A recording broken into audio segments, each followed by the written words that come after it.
Salve saudara-saudariku, mari kita memeriksa satu lagi kuah kosong yang disodorkan oleh Albert Rumampuk. Ya, kita tidak usah menanggapi apa, kita melihat apakah dia ini sebenarnya mau mengajar orang atau mau memenangkan debat yang mencari perhatian. Oke. Asumsi dalam argumen Protestan Albert Rumampuk tentang sola scriptura. Saya sudah bilang sola scriptura ini tidak logis, tidak biblis, dan tidak historis. Titik. Kamu mau putar-putar bagaimana ujungnya, tidak logis, tidak biblis, dan tidak historis.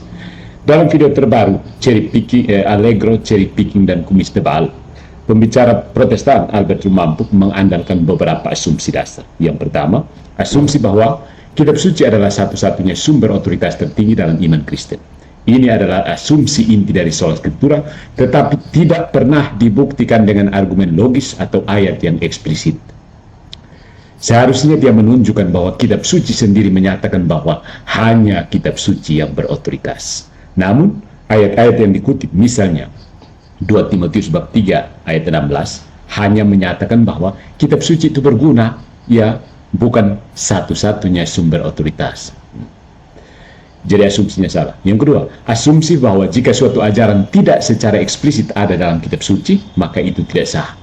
Dia menolak purgatorium dengan alasan tidak ada dalam kitab suci. Oke, namun pendekatan ini bermasalah, ya Albert, karena konsep Tritunggal juga tidak ada eksplisit dalam kitab suci, tetapi tetap diterima oleh Protestan. Ya. Yang ketiga, asumsi bahwa Bapak Gereja mendukung sola scriptura. Ini asumsi, kamu kaji kembali asumsinya. Albert mengklaim bahwa Santo Athanasius, Santo Cyrillus, dan Santo Vincentius dari Lerins mendukung sola scriptura. Tetapi dia mengabaikan fakta bahwa mereka juga menekankan pentingnya tradisi apostolik dan otoritas gereja. Ini adalah contoh cherry picking, memilih kutipan yang mendukung posisi sendiri sambil mengabaikan bagian yang tidak sesuai. 4. Asumsi bahwa gereja Katolik menempatkan tradisi di atas kitab suci. Kenapa Protestan selalu merasa lebih tahu ajaran Katolik daripada orang Katolik sendiri? Mari saya ajar. Gereja Katolik tidak pernah mengajarkan bahwa tradisi lebih tinggi dari kitab suci. Ya Pak Rumampuk, sudah tahu? Sudah. Oke. You got it? Oke. Yang diajarkan adalah bahwa kitab suci dan tradisi adalah dua sumber wahyu yang tidak terpisahkan, dijaga oleh magisterium gereja. Paham? You got it? Oke.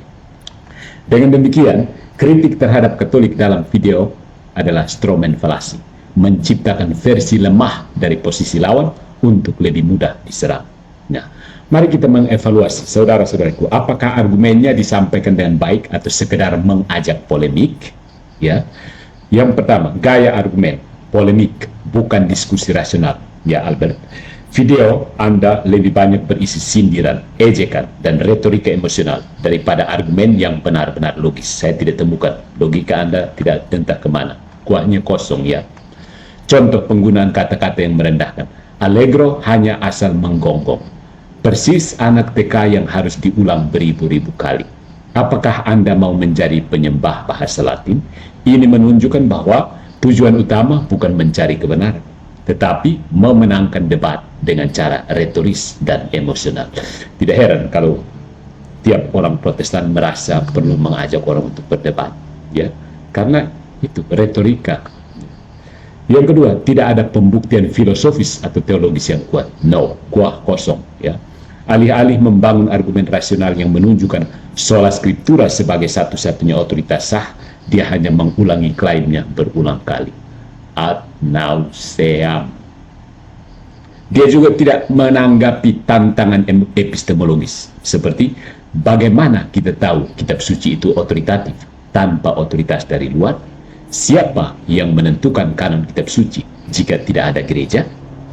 Jika Albert serius ingin membela sola scriptura, Anda seharusnya memberikan argumen mendalam, bukan sekedar menyerang pribadi lawannya. Sorry, kuah Anda kosong, ya.